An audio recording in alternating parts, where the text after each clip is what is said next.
have a mixed bag either way.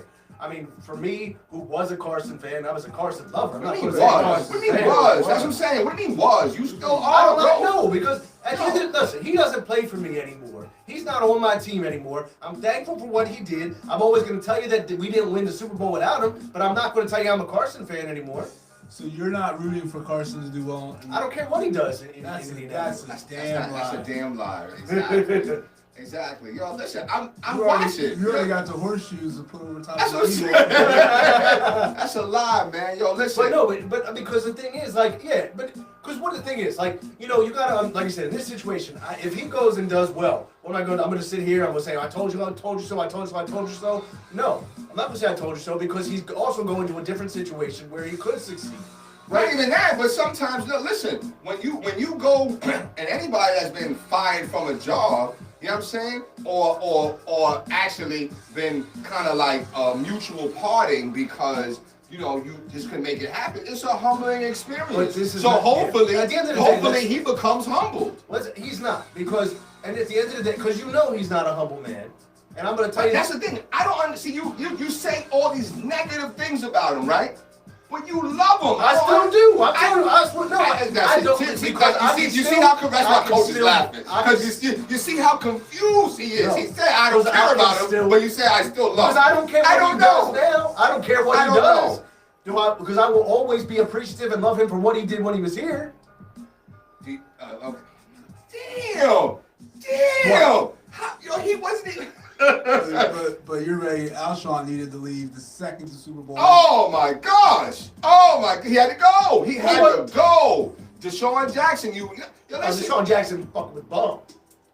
I mean, Deshaun Jackson. He gave us some great memories. No, Deshaun Jackson Part 2. Deshaun Jackson 2.0 was a bum. Deshaun Jackson 1.0 was an Eagles. All right, so Carson after 2017 been a bump. No. Because he got worse. Once again, 2019, he's able to win the last 4 games, lead them to the playoffs. Granted, he did get hurt. But here's the thing. He's not a bum. Carson did struggle. Carson did get worse. And he got that 4,000 yards, right? Correct. He broke the Eagles record. No, there's no Eagles record he broke.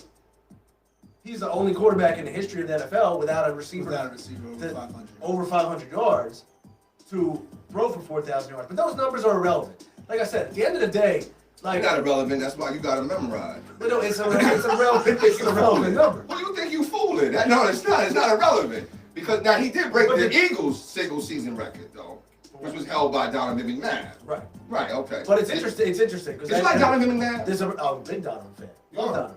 You didn't hate him towards the end. No. Okay. You think he had to go? No. Okay. Were you upset like this when he got traded to Washington? But at the time, I mean, you know, I just think it was different because at the same time, because with Donovan, I think it's all money based too. Like Donovan, you knew it kind of took its course. I think that the expectation with Carson was so high, the ceiling was so high. I fell in love with him, and then, like I said, it just went boom, it fell so quickly. I still think the best quarterback in Eagles history is Donovan McNabb. So who's the second best? Second best quarterback in Eagles history. You want to say Carson Wentz, don't you? No, I don't. Okay. I don't. I have to say Nick Foles. You know what? He's the only one that got it done. Come on, he got it done. The second best quarterback. He's got a statue out there. I don't think there's a definitive second best quarterback in Eagles history. I don't think there's unless you want to go with like Stan Van Buren or some old school, some old school. You know, like my guy, like Archie Bradley. Like Archie Bradley. What is he? No, but I'm saying I don't. If you ask who's the second best quarterback in Eagles history, that's I mean, shit, you can make an argument for Michael Vick. I mean, you can make an argument for Michael Vick as the second. No, listen, you know what? Here's the thing. I'm just being honest with you. Like I said, man, listen. The thing about it, like you spoke about, like and we talked about it last week though, and you actually brought it up, like with J.J. Watt and Deshaun Watson, right? That if Deshaun was to act that way, it'll be a different narrative, and that's what I'm trying to say. If Carson was a different culture, I don't know if he could act that way. Like he acted like he acted. Dare I say But he acted the thing privileged, that bothers man. I'm just being honest. He acted privileged. He was entitled He was because entitled. in his whole life, this is the first time in his life that he's not the man. This is the first time in his life that he's not the center of attention. This is the, because like I said, growing up, That's a character thing. No, though. it is. It's to me. Right, so second, it's a character thing. Like, yo, listen, if you don't get your way, then you sulk and try to destroy everything around you. Like, that is the definition of entitled, privilege. How do you love that? I don't understand anybody that loves that. How do you love that? You come in single-handedly. You have a moment. They pay you off of that moment. And that was where Howie Roseman went wrong. What he did is we go back to every. Nobody disagreed with that contract. Nobody disagreed with that. Wait a minute, hold up. You know what? I heard somebody related to, and I thought it was wonderful. They related it to them giving the Eagles. Them giving Carson that money. Like, you as a dude, no disrespect to our listeners, you as a dude in the strip club, you find a stripper, and now you paying her like you love her. And you thinking she love you. You thinking she love you. She don't love you. Listen, you gotta have a little pre-show. She don't love you. She's playing you. She don't love you. You gotta bring Carson has pimped y'all. But here's the thing. Nobody at that time, nobody disagreed with that contract, because when the Eagles went up and they drafted for Carson Wentz and they mortgaged the future, they were kind of in a position to give him that contract. And knowing how the quarterback market went after that, it was a good contract. Because even looking at the Colts right now, for what they're on the hook for, is only going to be about $27 million a year, which is a steal if he's a successful quarterback. So they had no choice but to give him that contract. I'd still be okay with the contract today if he just would have manned up this season and took it like, yo, I sucked this season. I sucked this season. I gotta get better. I gotta listen to my coach. I gotta do this. I gotta do that. Instead of just saying, nah, man, we're just gonna. But see, and again, like I said, I love you. You know what I'm saying? But you justified him. You said you didn't blame him for acting that way. Because there's ways and reasons why he was pushed to that limit by the front office of the Eagles, who still did not support him the way he needed to be. Damn! What do you think? Wait, hold up. He didn't support him? No. Wait a minute. Peterson, get out of here. You know what? Here's $125 million or whatever before you really even prove yourself. How could you say that he wasn't supported? The Eagles. You gave him millions of dollars before he really earned it. No, he didn't. He had earned the money. Oh, wait, stop. Wait a minute. He earned $125 million off of 2017, 11, and 2? Yeah. Damn. How many other quarterbacks out there? Because here's the thing, though. Because he was able to live up to the hype of go up and being drafted number 2. They said, we have our franchise quarterback. He earned that money. So wait, he lived up to the hype of being a franchise quarterback? Randy, you cannot believe that. You cannot believe that. He did it one time. We need a doctor.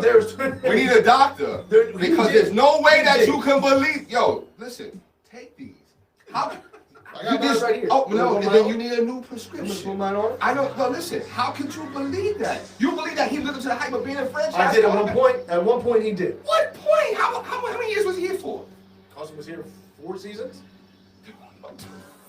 Yeah. Wait a minute. 2017, 2018, 2019, 2020. At what point did he live up to being a franchise quarterback? No, he did. When he first arrived here, he lit this town on fire. He took it by storm. Like I said, the 11-2 season, leading the team to the playoffs after we were down and out, winning the last 4 games. You said we have something in this quarterback. But I will admit that it's almost like we got 2 different versions of Carson. And I will admit this. We got a one part of Carson, and then when things got tough, all of a sudden there was a different version of Carson. So then really it was just the same damn version, you just couldn't see it. No, because it's like people ain't 2 people. You can't say, there's 2 people. No, it's the same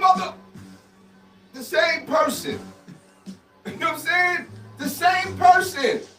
What just happened is you just came and opened your eyes. He just finally revealed. We talked about it. I ain't gonna bring this up, but we talked about this. We talked about what? Staying in character, right? Staying in character. He couldn't do it no more because the pressure was too much. But there's a point where you lose character when the pressure gets too much, and now you can't help but to have your true character revealed. Pressure brings out the real character in people. No, you're right. But here's the thing too that I think bothers most Eagles fans, mostly everybody, was the way that this all played out in the end. You know what I mean? Like I said, you heard nothing from him. He sat back in the corner. You know, I would have liked to seen him take front stage, take ownership to the situation, and he didn't. He just sat back. You know, you heard all these grumblings about what this, what that, and at this point in the situation, the Eagles are a mess. How could he lie? He could have came out and said this, that, and the third. But at that point, it's like, yo, anybody that got no disrespect to you, but anybody that got some level of perspective could see. Wait a minute. You mean to tell me on the day that this young man, rookie, gets a chance to prove himself, you come out with a distraction? If I'm not starting, I want to be traded? What the hell is that? No, but that is when you lost everybody. Everybody! Because it's equivalent where it's like, yo, you see, I mean, come on, we see a lot of things in society going on right now, man. And at some point, even if you don't agree to certain things, you gotta say, damn! But every Eagles fan, here's the thing though. When this situation happened, and the way that he behaved and he saw it, that's when you started to sit here and say, is this the man for the team? But at the same time, the Eagles, they're a mess. And that's the problem. The Eagles are a mess of an organization right now. They're a mess of an organization, and a big part of that is was him. And we're talking about what? No, the problem is Jeffrey Lurie, Howie Roseman have their own MO. And Carson Wentz. Carson Wentz was, but at the same time. Well, he just left 3 days ago, 3-4 days ago. Correct, but the problem is with the top of this organization and leadership. They are the problem. And I'm very interested to see what happens. Right now, this Eagles team, I have nothing against Jalen Hurts. And look, I hope the guy does well. I'm not going to root against him, but if you sit here and you go ahead, like with this number 6 pick this year, I have no idea what they're going to do with this number 6 pick. They're going to take a quarterback. That's my biggest fear. My biggest fear is that they take a quarterback, and then you just sit here and you just shake your head. Because if you really believe that Jalen Hurts is your guy, fine. If you believe that he's your quarterback, you went and you took a 2nd-round pick, okay. Now, if you sit here and you draft another quarterback, they're just, what are you doing? Well, listen, first, what are you doing? Listen, you don't draft. Howie had to. He made a good trade with this. He got value. Okay, he did get value. No, you talk my point. Well, you can say your own point. He got good value because the fact that that pick could be a number 1, that's great, but that's one side of you looking at it. He got rid of the problem. No, and he got rid of the problem. Did he fire himself? No. Damn, wait a minute. Yo, listen. He put the pieces together. I mean, I would never want someone to treat me Howie like that. Roseman. I would never, hold up. I would never want somebody to treat me like that. I put all the pieces together. I provide for my family. Think about it if I'm with my shorty or something. I provide for my family. I'm winning. I'm on top of the world, baby. You know what I'm saying? And then I struggle. I make a poor decision. You know what? Bryce, this ain't working out. Yo, you gotta go. I'm like, damn, wait a minute, hold up. I was the man. Wait a minute. Hold on, let me finish. I was the man 2-3 years ago. I was the man. You was on top. You was in. Nobody ever thought. Did you take off? Did you take off of work? Did you take off of work to go celebrate? Nobody ever thought Howie Roseman was the man. What you mean? Nobody ever thought Howie Roseman was the man. Listen. There is not a single Eagles fan who will tell you that at any point they were like, praise Howie Roseman. Wait a minute, hold up. So you mean to tell me you were saying get rid of Howie Roseman's ass after you won the Super Bowl? Listen. Was that what you were saying? We won. Was that what you were saying? Yes or no? Was that what you were saying? That was not what you were saying. I would have been fine with it. That was not what you were saying. I would have been fine with it. Come on, man. I would have been fine with it. Listen, I know me and Jay been going back. Marcus, what's your thoughts? Listen, like I said at the beginning of the show, I'm enjoying this. Just, No, and listen, and I mean, I love this because you and I have had these arguments for years, and I love it. And the thing is, though, like I said, at the end of the day, it's just so infuriating because I even sit back as an Eagles fan, and it is. It's like a relationship that was going great, and you saw yourself on this 20-year, 30-year wonderful relationship, and you sit back and you're like, what actually happened? Did I get catfished?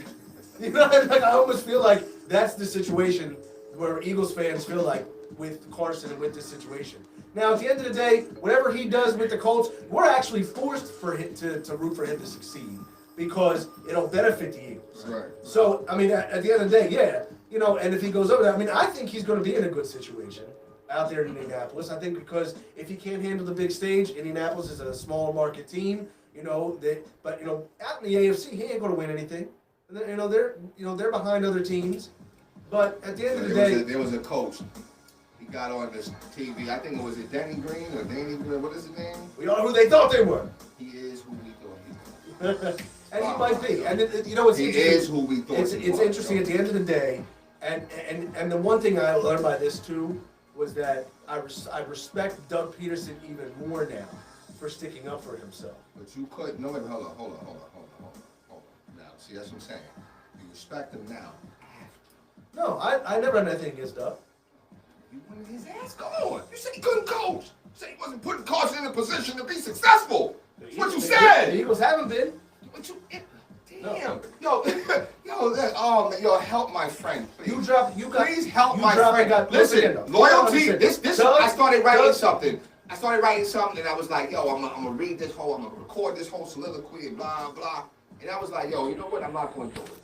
But I'm gonna say this: loyalty does have an expiration date. I've learned that. That's what I've learned. Loyalty has to have an expiration date.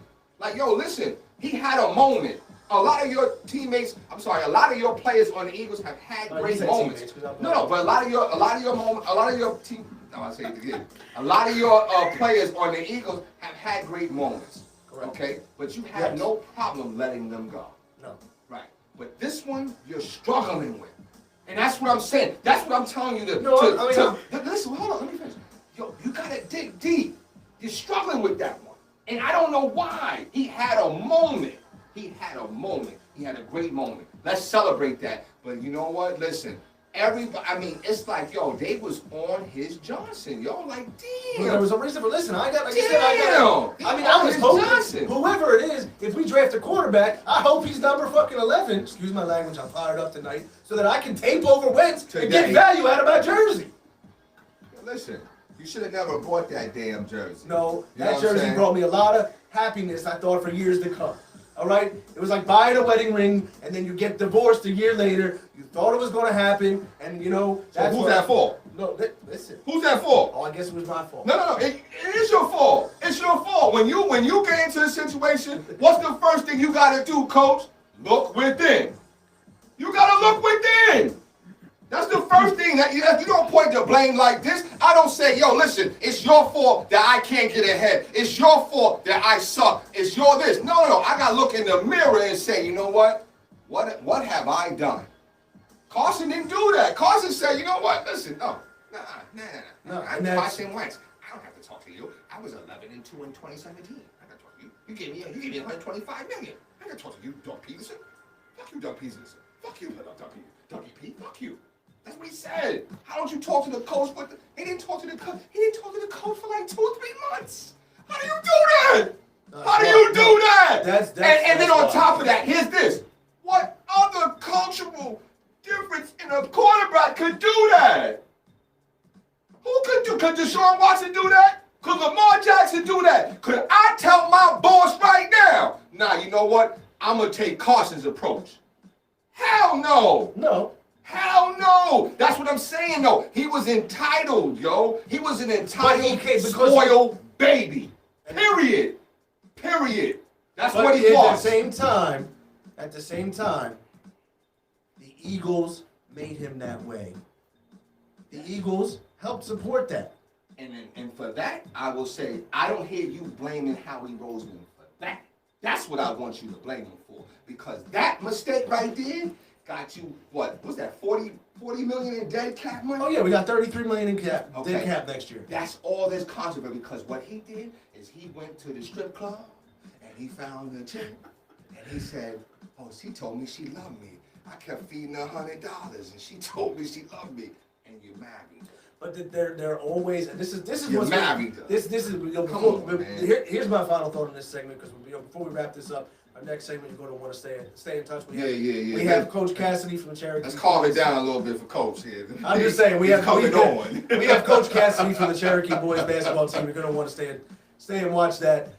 My final thing is, where do the Eagles go from here? Where does the organization go from here? And do they take a step back and change their approach, or do they still try to act like they know it all? And because this is I'm okay with this upcoming season being a trial season of what do we have. I mean, I hope that I hope that Jalen Reagor, I hope that Jalen Hurts, I hope that whatever Jalen we draft next is successful. I mean, and I hope that the Eagles take the number 6 pick and make a smart pick, not try to outsmart themselves, what they've been doing for year after year. So that's right now with the team. I'd say, okay, I'm glad this is done with, because everybody just wanted this situation over and done with, and I'm glad that it's over. Whether he was going to stay here, whether he was going to go, but now you look at it and you say, can you see the errors of your ways? Can you bring this team back and make them successful moving forward? Because I still think, especially with the way that this division is set up, that if you make some good draft picks, your team could still be a contender next year for the playoffs. I'm not saying for any kind of championship, it's still a contender. I mean, listen, Howie Roseman has made mistakes. He's made some critical mistakes, especially like giving up, like drafting DK Metcalf and all that. I'll give you that. Though, right? But I think, damn! Go ahead. Can I talk? I just want to talk, man. Go ahead. But he's made some great ones too. And how you manage people, or how you judge people, is by their pros and cons. You know what I'm saying? Like, he put a lot of good teams together. He put that 27. Listen, you can hate him, you can vilify him all you want. It's the same way that we feel about Harold Katz from the Sixers, right? We feel about him, but you know what? He brought that damn championship. He brought it. And if anything was quiet for a moment, it was quiet for that. And that gave me, I can remember to this day, May 31st, 1983, Sunday. Started watching the game after Knight Rider went off. And back then, we watched it on a black and white TV. Try watching the Sixers beat the Lakers at the effing Forum on black and white. Because remember, their court was yellow. You couldn't see yellow. Okay? And the shit was on tape delay. Tape delay, right. The motherfuckers already done won the damn shit. You know what I'm saying? Before we even watched it. But see how I kind of remember that? I remember that moment. But ask me, I'm like, damn, he traded away Moses because he got a scratch cornea. Traded him away. He didn't want to pay Doc no money. You know what I'm saying? But damn, he shit on Andrew Toney because he had an injury. Everybody hated. Andrew Toney won't even barely make an appearance in Philly because he had an injury to his foot. And they say, oh, you're being lazy, you can't play. He couldn't walk. You know what I'm saying? So listen, even though he did all that, he bought that chip. And you got to be honest. Okay? So my thing is, Howie Roseman, yeah, he made some bad decisions. He did. But he was a part of a lot of great success here. Damn! The only thing I'll say to that is, I think what that 2017 team was built around free agents.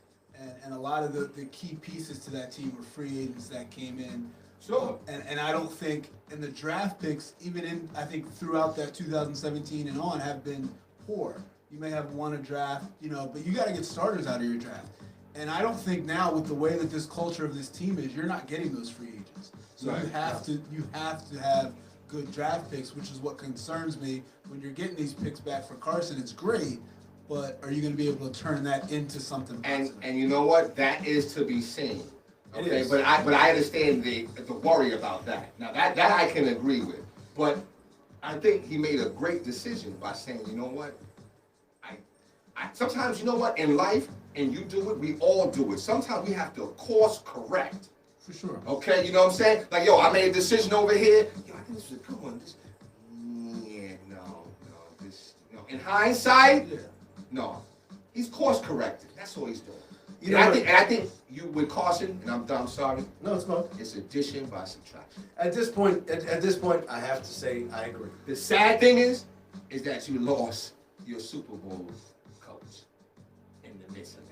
That's the sad thing. That's see, that's what I'm saying. He put the pieces together. But it's all right. I'm not. It's okay. It's okay. But Doug, at one day in the future, we gonna find out what the real. Cause we hear little stuff. Yeah. It's not. It's No, because it's interesting because that will be It's when gonna it does come come out. It's It's going to gonna be come interesting to see, because It's gonna one come day, whether the other thing is at the end of the day, I really wonder to the Jeffrey Lurie impact, and I think that you're seeing that more as far as is he really having his hand in this more than you thought? In And regards is he to what? not? As far as the direction, as far as I want this guy, I want that guy, you're going to do this. And is Howie the puppet of Jeffrey Lurie? okay. And really, That's does a- that start up there? That's a good point. Because is it his toy? Right. And it's like I'm gonna build the Lego set That's a the way good I point. want it. That's a good point. So what if I hear you correctly? What I hear you saying is, was it really Howie's decision to believe in love, this love affair with Carson, or was it more Jeffrey's? Well, that's what I'm saying. That's something that now has to be looked at too. Okay. And I guess That's fair. So. That's fair. All right, well, with that said, we're going to run a quick commercial break. When we come back, like I said, we're going to have Coach Eric Cassidy from the Cherokee Boys basketball team. You're watching Let's Get It. We're right back after this.